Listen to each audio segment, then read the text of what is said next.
I'm going to call it once I get back to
I didn't want to be rude. I haven't had Florida yet. I will probably have to try it. They have a Peroni dark, rosa red that I Well, like. what's the beer venue? Peroni. It's the regular Peroni. But I mean, it's like anything else. They have like 3 or 4 different. Anyway, everything working? No problems?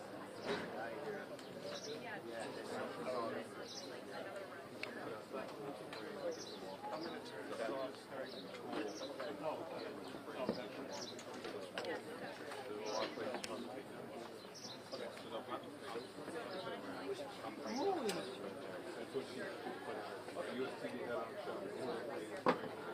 I thought they were supposed to wrap. I was here.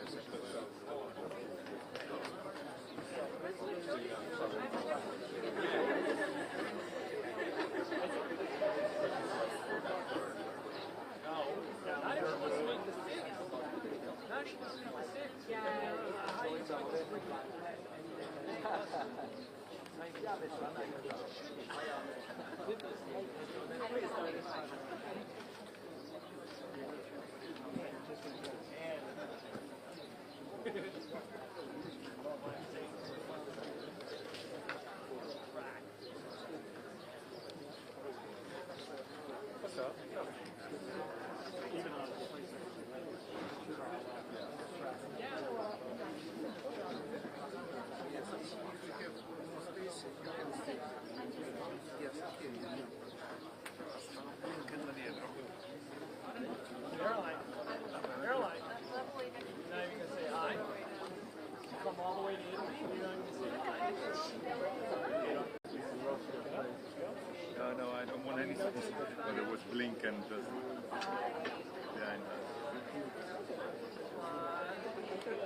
Do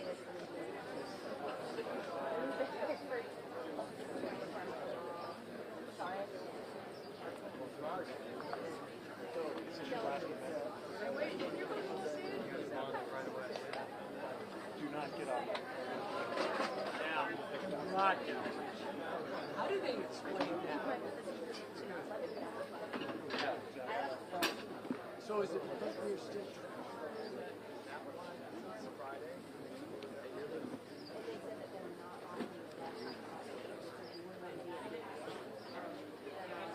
Like, so how did they?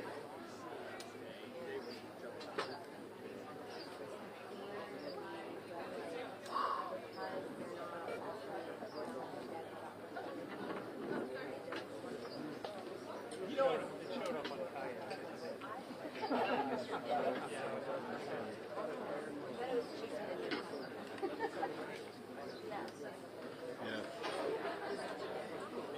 Well, having to go to their We need to wait other 10 minutes.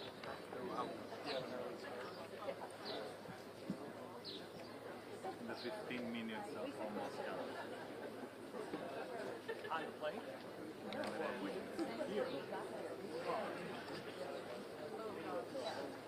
No, it's glad to have you here.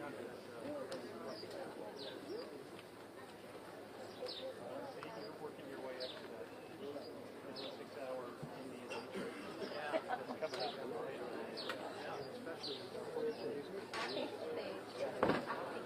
That's coming up in later.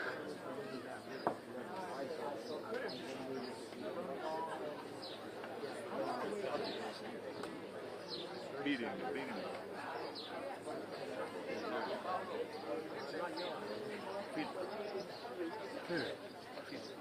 Ma infatti devi comprarsi, No, io più più brutalmente uscito.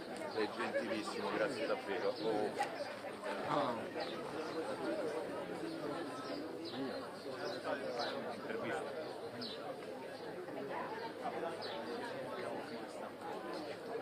vedete liscia.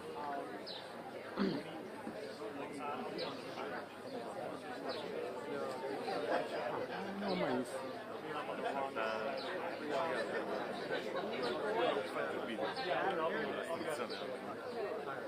Ha fatto lui.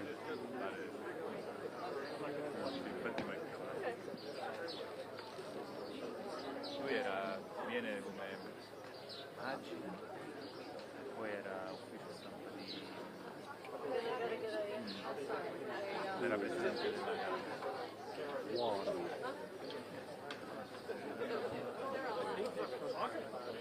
Ma quindi già si sono incontrati? Non molto lo stavo a dire. Chi? Che stiamo a fare? Forse stanno Chi?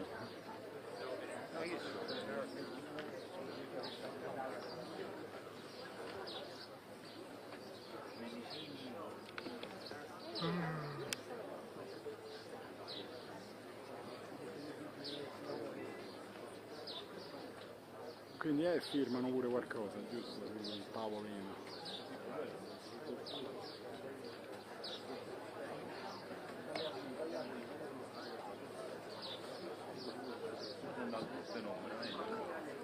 Ma cambia il colore, è un bordello.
Look at see. Yeah, you can tell.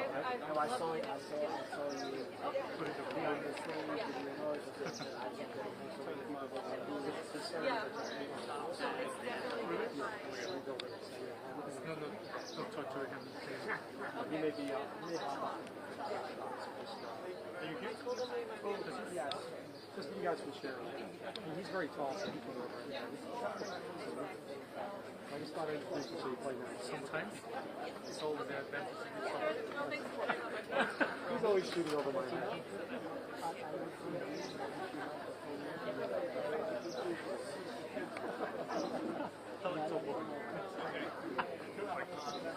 Are you going to be here at the beginning? I'm going to be the beginning here, and then I'll move. So we can. Yeah, I was thinking just for the signing if I come in the middle, or handshake at the end. Yeah, there's a space here. You'll know when it's going to be. Sort of people to listen to nowadays. Yeah, I'm not sure. Yeah. No, it's not going to be.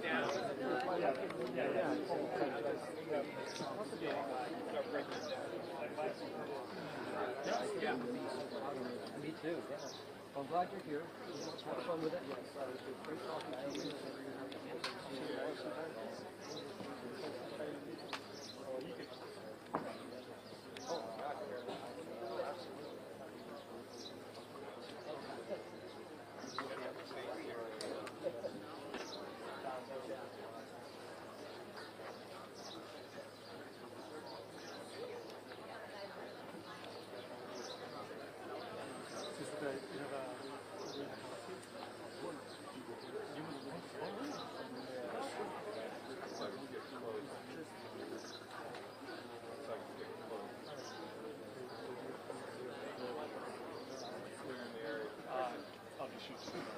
Are you based in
staying for that joint news conference between President Biden and President Zelensky. Of course, coming on the heels of some major moves by the G7 and the United States this week to try to shore up global support for Ukraine. And when the two leaders take the stage, we expect that they are going to approach the table that is at the middle of the stage, and that is where they will sign that new bilateral agreement between the two countries. It says that the two countries will cooperate for 10 years on important issues like the production of weapons and military equipment, the training of armed forces, and intelligence sharing. And it's really important to underscore just the sense of urgency here that's in place for both of the leaders. Of course, President Zelensky has made really clear how much he is depending on this kind of boosted support from all of the other countries that are supporting Ukrainians' war efforts to try to gain momentum on the battlefield. And then for President Biden, all of this is coming at a moment where he's just facing his re-election several months away, and of course is very, understanding of the fact and sensitive to the fact that, if there is a second Donald Trump term, that raises a whole lot of questions about what could happen to the U.S.'s support for Ukraine, as well as some of the actions that have been taken here at the G7 this week. Now, the president is expected to face two questions from two reporters, as is typical at World War II, and two press conference where two leaders are on stage. Of course, the shortage of questions both related to foreign issues and issues at home the president will be asked about.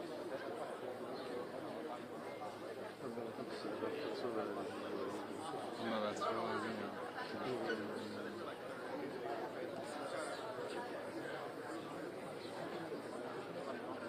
Deborah, for all of the discussion about the war in Ukraine this week at the G7,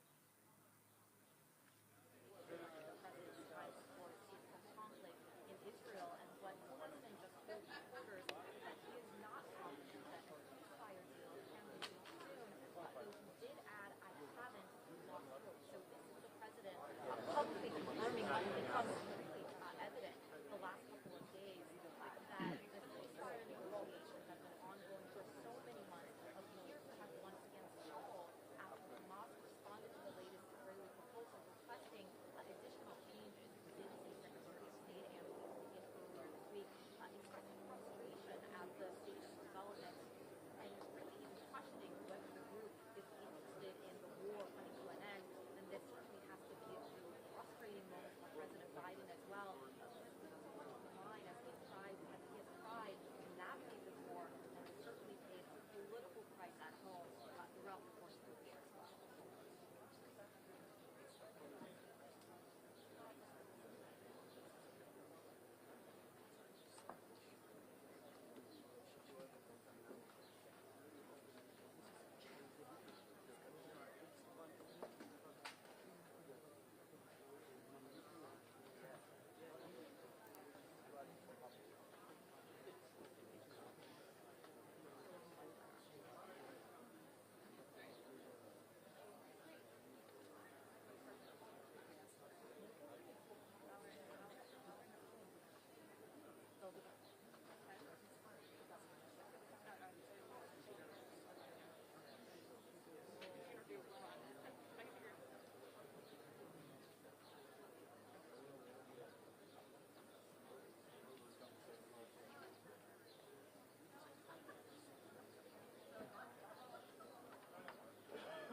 questa c'ho un frusciretto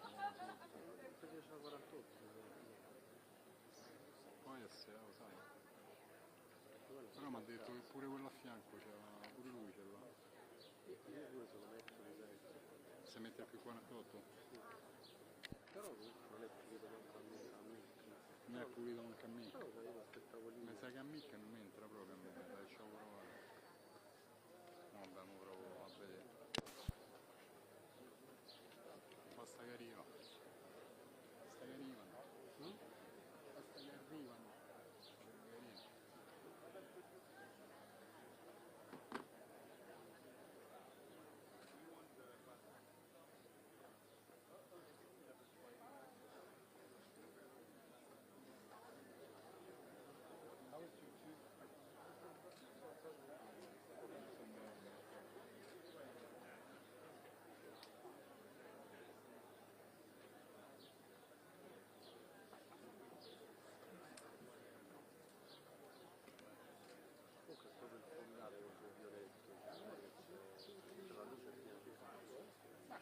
sta diventando più acido lo so, però cioè, io ho internato con 5 da 0 ho aumentato 6.000 ma vieni così anche la vieni 5-6 no, ho aumentato comunque 6.000, 6.500 perché contando che poi stiamo a Londra vabbè mo però luce la signora con vestito bianco mi c'è gli armi sono 5 però questi non lo so però vedi ci stanno questi gialli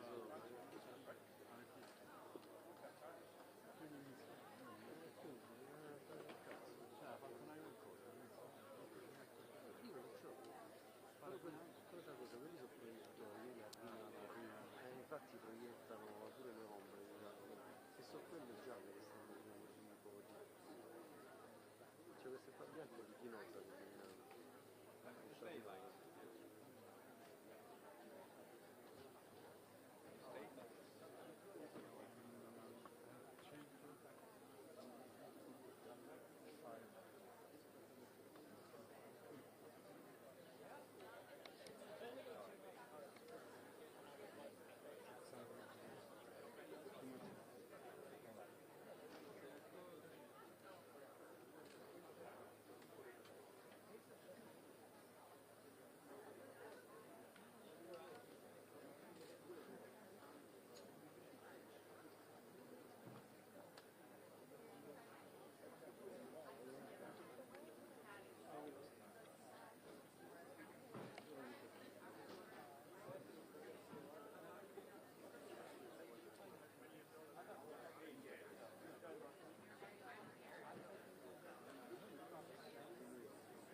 sempre rumore.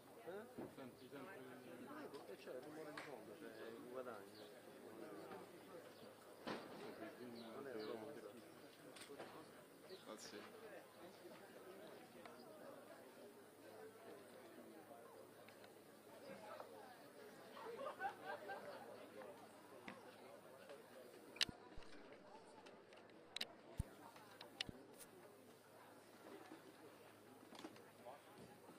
Yeah, I'm looking right. I'm looking right. Yeah. See, good. Yeah,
è meglio di te.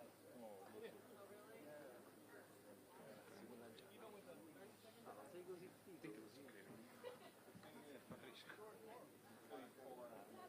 Sarà la stampa. Guarda lui riesce Sulla strada.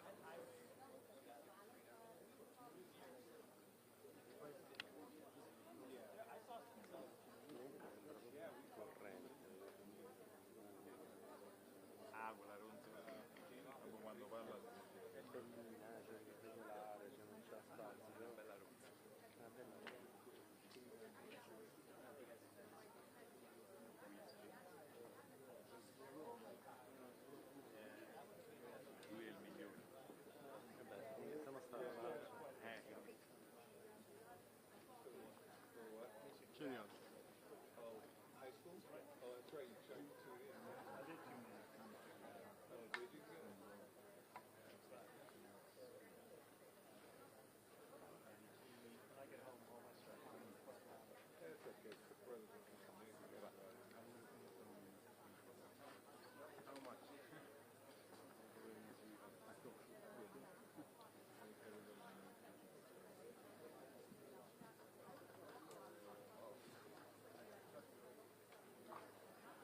Manco me la fa fa, appena tiro fuori il pacchetto del tabacco.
No, ma da quale? Da prima o da seconda? Quella più vicina a noi. Quella più vicina. No, quella più lontana.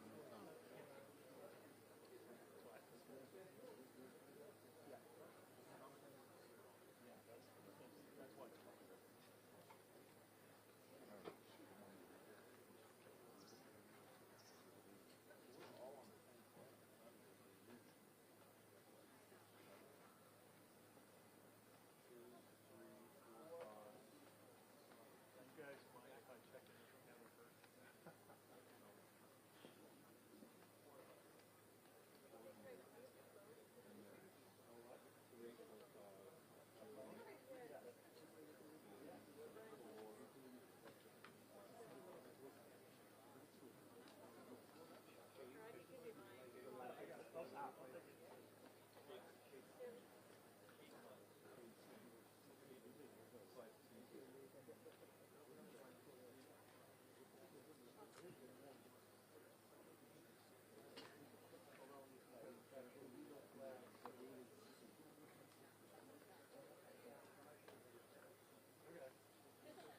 Yeah, I'll send it your way.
fanno a casta.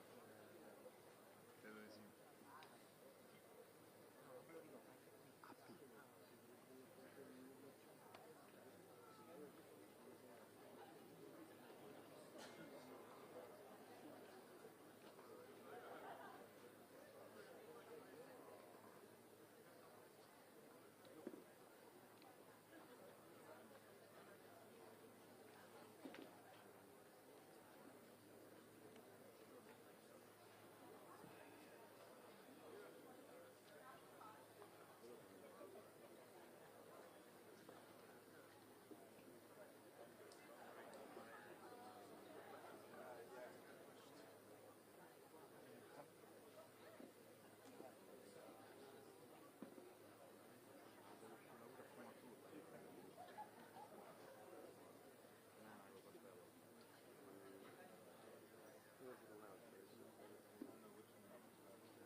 Ale, ma da fino a seconda?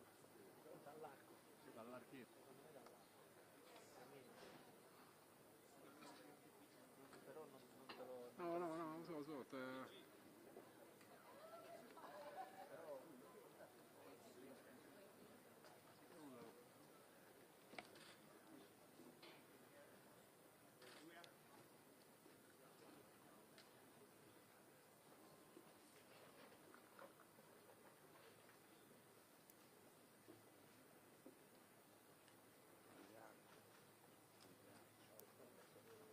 the second. I think, I'm not sure, but I think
so.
Distinguished guests, please welcome the President of the United States and the President of Ukraine.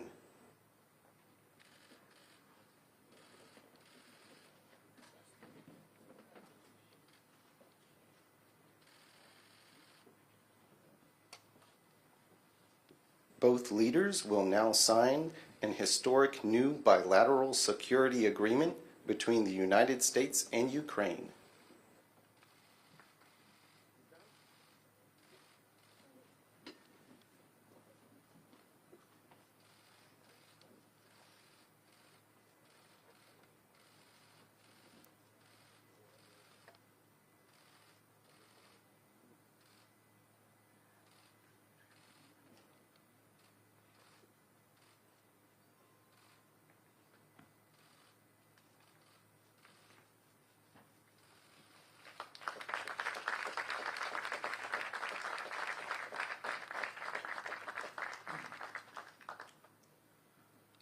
Good evening, everyone.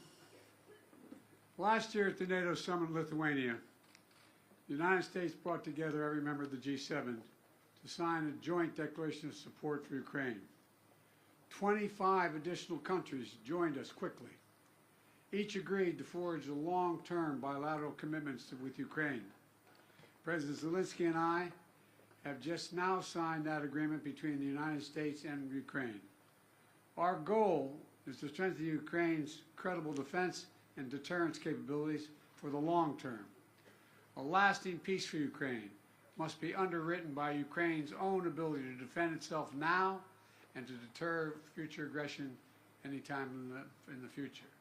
The United States is going to help ensure that Ukraine can do both, not by sending American troops to fight in Ukraine, but by providing weapons and ammunition, expanding intelligence sharing, continuing to train brave Ukrainian troops at bases in Europe and the United States, enhancing interoperability between our militaries in line with NATO standards, investing in Ukraine's defense industrial base so in time they can supply their own weapons and munitions, working with Ukraine's partners to build a future force that is strong, sustainable, and resilient, and supporting Ukraine's economic recovery as well as its energy recovery after Russia has repeatedly targeted Ukraine's energy grid with massive attacks in the futile attempt to break the will of the Ukrainian people.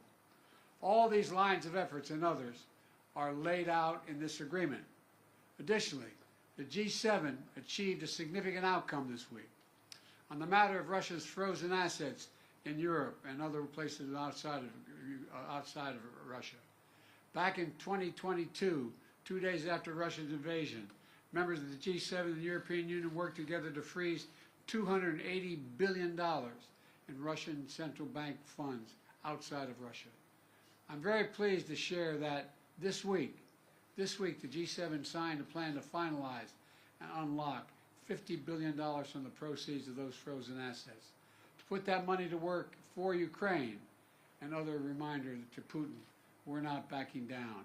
In fact, we're standing together against this illegal aggression. The agreement that President Zelensky and I just signed also lays out our shared vision for a just peace, a peace rooted in the UN Charter and the principles of sovereignty and territorial integrity, a peace with a broad base of support around the world that holds Russia accountable for the damage it has done in this war. We will see this vision strongly affirmed at the historic peace conference happening in Switzerland this weekend, where Vice President Harris will represent the United States. Finally, this agreement accelerates Ukraine's integration into the European transatlantic communities. It includes major commitments from Ukraine to implement democratic, economic, and security reforms in line with the European Union's accession goals and NATO's programs of reform. While we take this step, the United States is also intensifying pressure on Russia. Yesterday, the U.S. Treasury Department made clear any bank anywhere in the world that deals with sanctioned Russian banks, companies, or individuals risk being sanctioned themselves. And we announced roughly 300 new sanctions on individuals and companies that are helping Russia with the war effort. They include key parts of Russia's financial sector. I'll wait till it goes over.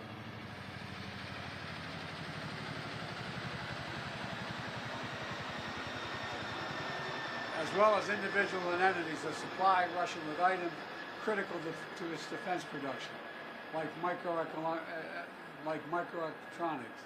machine tools, and industrial materials.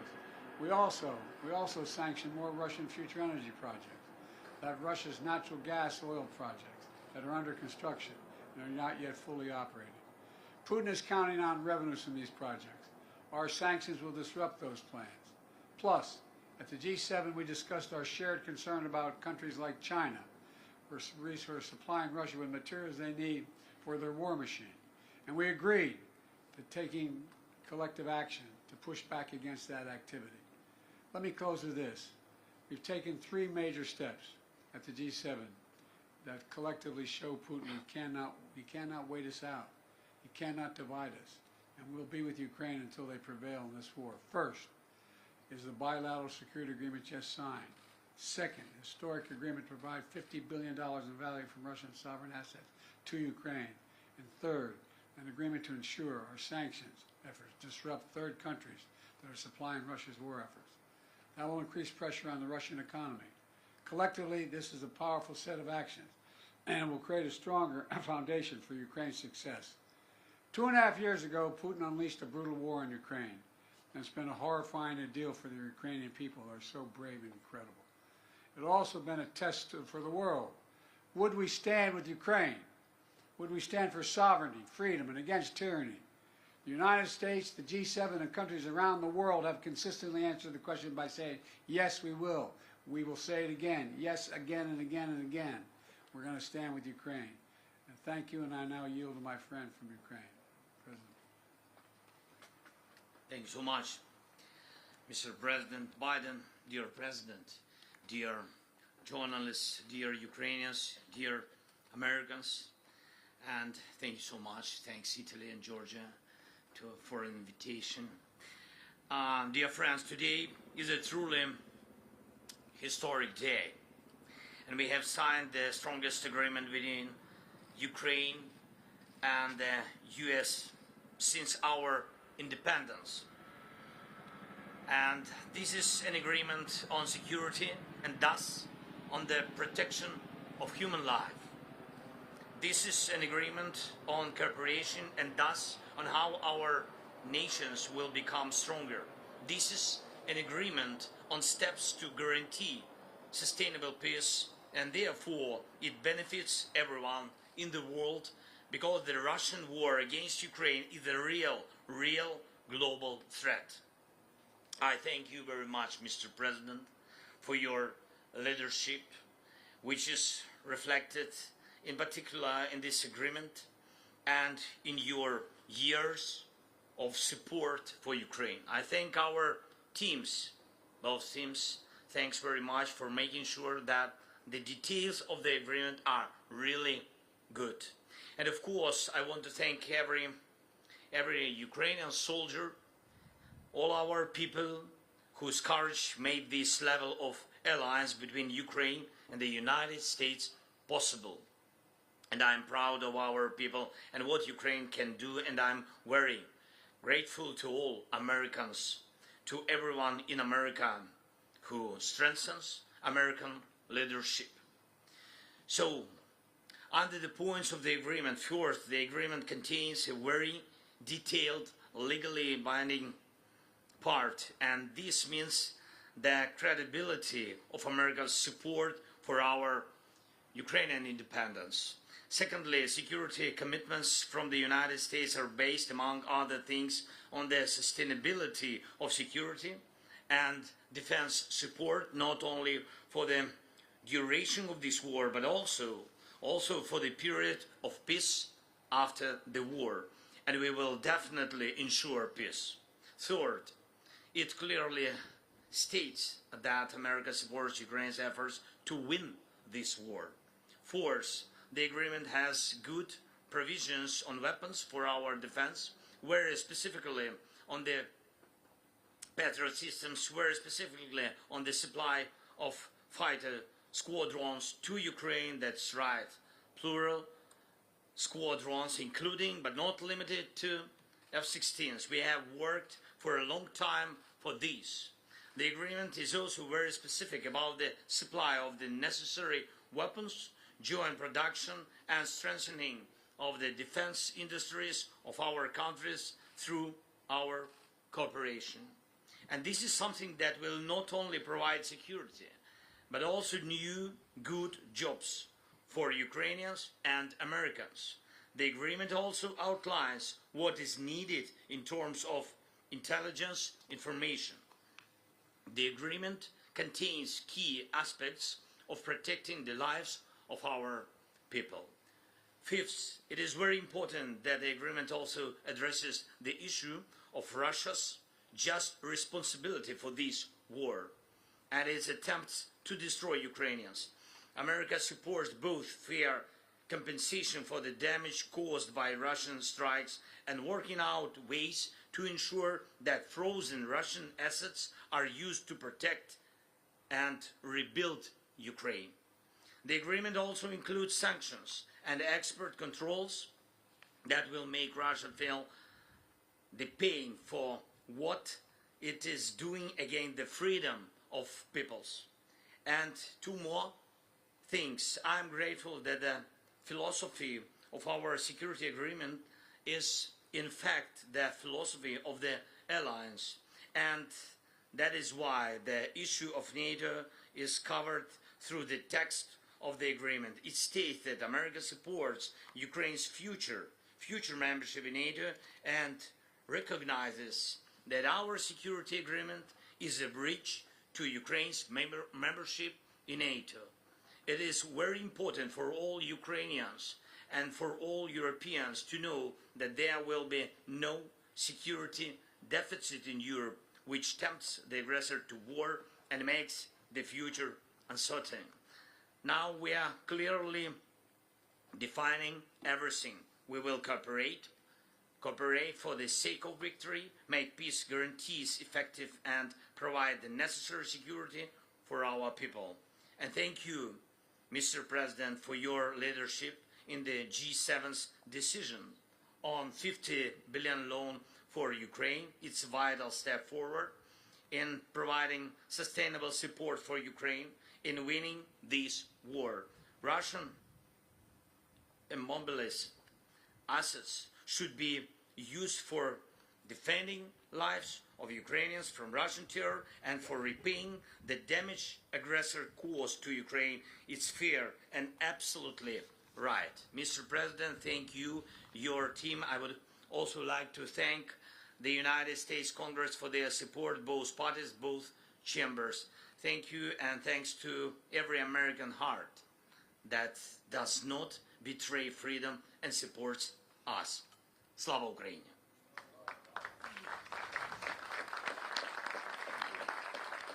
Now what we'll do is we're going to take two questions from American reporters and a question each from two American reporters and a question each from two Ukrainian reporters. The first person I'm to call on is Colleen Long of the Associated Press.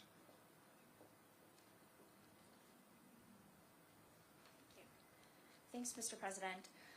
About 2 weeks ago, you changed course to allow Ukraine to fire U.S. weapons into Russia. Given the reported successes, would you consider further expanding the parameters on U.S. weapons into Russia, even despite your concerns about escalation? And on the news from home, you're going through something that so many American families go through, the intersection of addiction and the criminal justice system, but you're not like most families. Was your son able to get a fair trial? Do you believe the Justice Department operated independently of politics?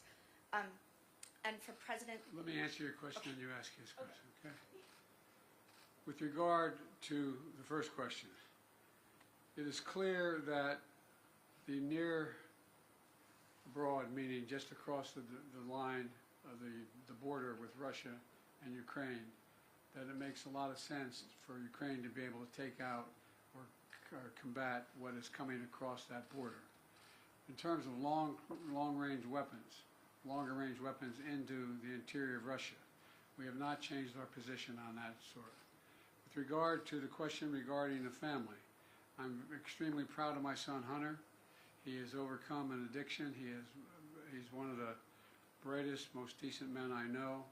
And I am satisfied that I'm not going to do anything. I said I abide by the jury decision. I will do that, and I will not pardon him. President Zelensky, a number of leaders here in Italy, including President Biden, are facing upcoming election challenges. How will the security agreement signed tonight and the other promises of support continue if they are not in office? And what's your contingency plan if they don't?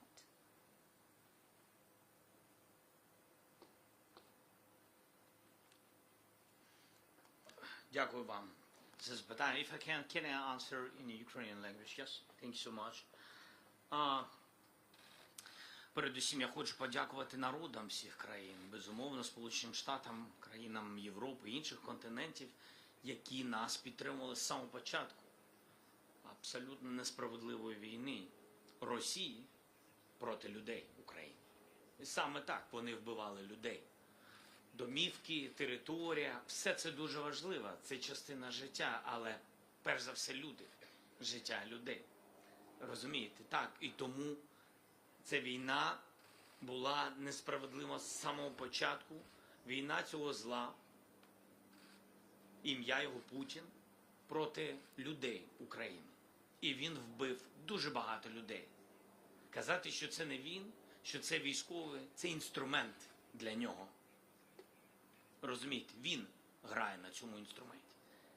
І тому для нас дуже важливо було, що з самого початку нас підтримали люди, народи, тому що вони зрозуміли, що ми поділяємо спільні цінності, ми просто хочемо жити, і люди розуміли, вони уявили, що буде, якщо на них нападе таке зло.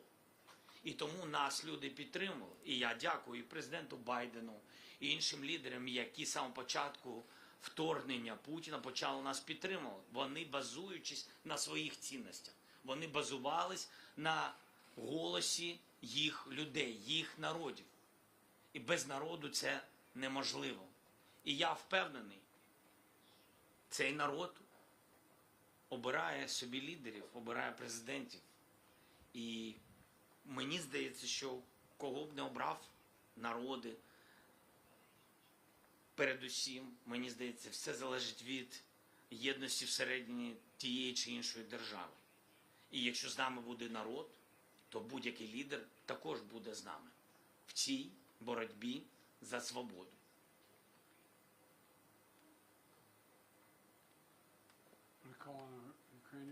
Я, with pleasure. Thank you so much. Так, будь ласка, телеканал Інтер. Irina Ivanova, Inter TV channel Ukraine, and I have a question for both leaders. So today, during the G7 meeting, the discussion focused on developing Ukraine's air defense system based on the most advanced Western complexes and also on enhancing long-range capabilities. So my question is, can you provide any details on the initiative and about the readiness of our allies to take part in it? Thank you. I'd be happy to respond to that. We have acquired commitment from 5 countries so far for Patriot batteries and other air defense systems, as well as we've let it be known to those countries that are expecting from us air defense systems in the future, that they're going to have to wait. Everything we have is going to go to Ukraine until their needs are met, and then we will make good on the commitments we made to other countries. I think President Biden already answered your question. Really, he knows, and all other partners, they know that urgently we need 7 Patriot systems. Yes, to save our cities, not all of them, it's a pity, but urgently 7. And we discussed the possibility of having 5 of them. It's true, but the partners work on it. It doesn't mean that tomorrow we will have these 5 systems, but we see in the closest future good result for Ukraine. You'll have some relatively quickly. American reporter, Josh Weingrove, Bloomberg. Thank you, Mr. President. I have a question for President Zelensky shortly on the announcements, but if you don't mind, I'd like to ask you about your discussions on the situation in Gaza here at the summit. You were asked just a short time ago about it. after the skydiving demonstration. Can you give us your assessment of Hamas's response? And do you believe that they are trying to work towards a deal, or is this response working against a deal? And what is your message to allies, including those here at the G7, about what more, if anything, the U.S. can do to drive towards a peace agreement? Thank you. I wish you guys would play by the rules a little bit. I'm here to talk about a critical situation in Ukraine. You ask me another subject. I'll be happy to answer it in detail later. But the bottom line is that we've made an agreement. I've laid out an approach that has been endorsed by the UN Security Council, by the G7, by the Israelis, and the biggest hang-up so far is Hamas refusing to sign on, even though they have submitted something similar. Whether it now comes to fruition remains to be seen. We're going to continue to push. I don't have a final answer for you. And to President Biden's point, a question about today's discussions. President Zelensky, the $50 billion today, you've had the supplemental, of course, from the U.S. Congress recently. Can you give us an assessment of the situation on the battlefield right now, and what has been given now? How long will this get you in terms of either stopping the Russian advance or making headway on this? And how long will it last you if indeed future leaders or current leaders are unable to reach consensus on further aid packages? And President Biden, I'd welcome your assessment of the situation currently on the battlefield and what difference the supplemental has made as well, sir. Thank you.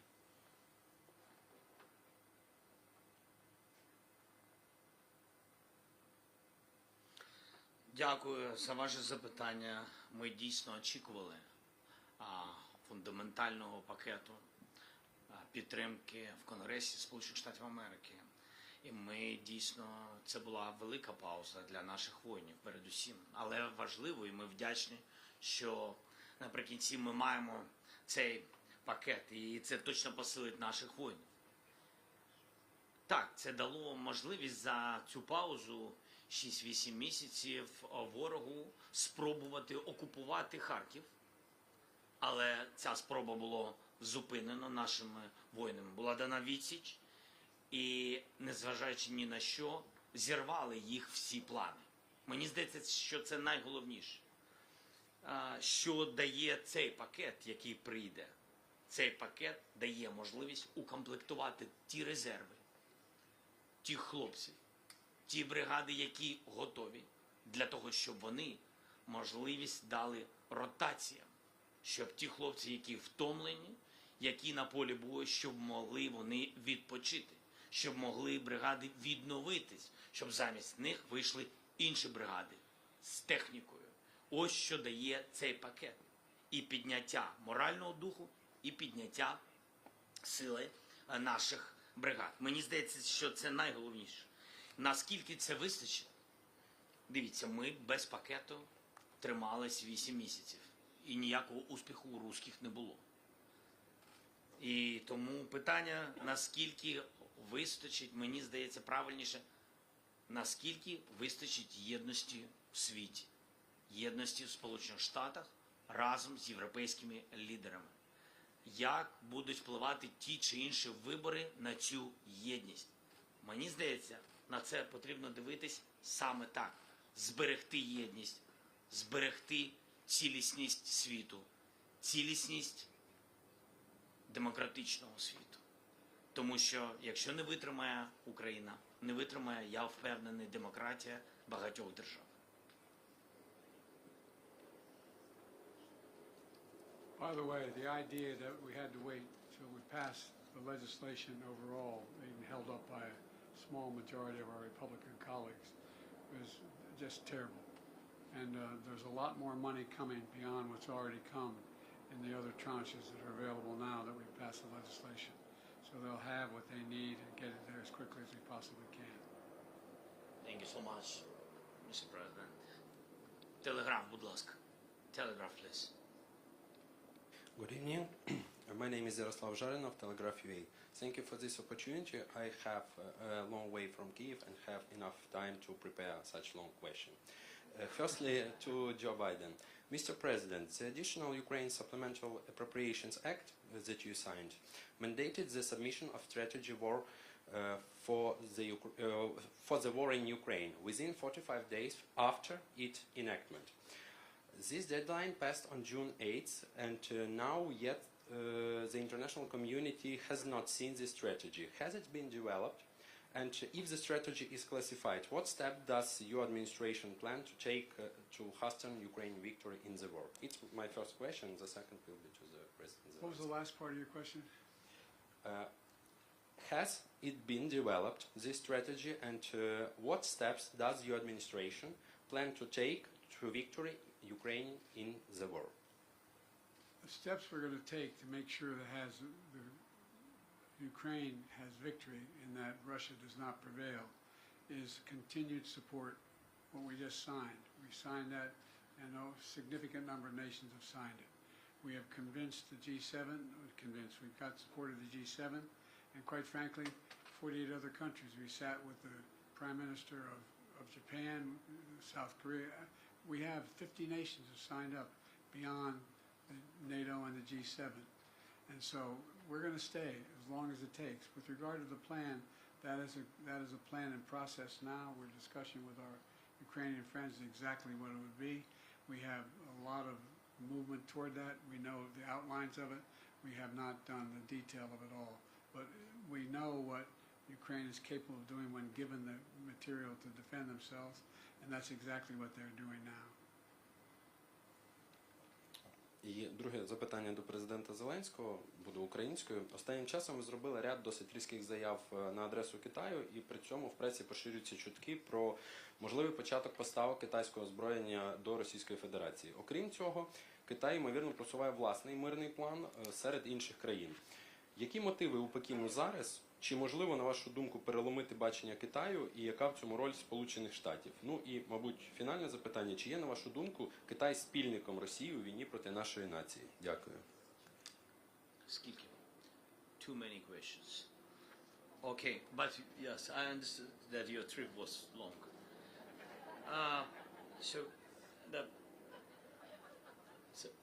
First of all, I had phone conversation with the leader of China by phone. He said that he will not sell any weapon to Russia. That is the first. We'll see with you. We'll see. But he said to me, if he is a respectable person, he will not, because he gave me the word.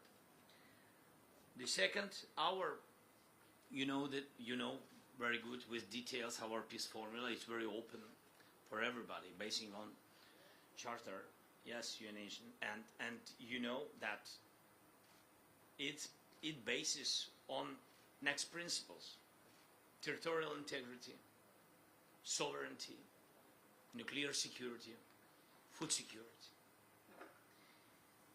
If China has alternative view on it, it can prepare alternative peace formula. If we share common views on it, like with globally with all the world, I think so. So if they share the same way to peace, we will find dialogue. By the way, China is not supplying weapons, but the ability to produce those weapons and the technology available to do it. So it is, in fact, helping Russia. Thank you all so very much. Appreciate it. This concludes our press conference. Thank you, everybody.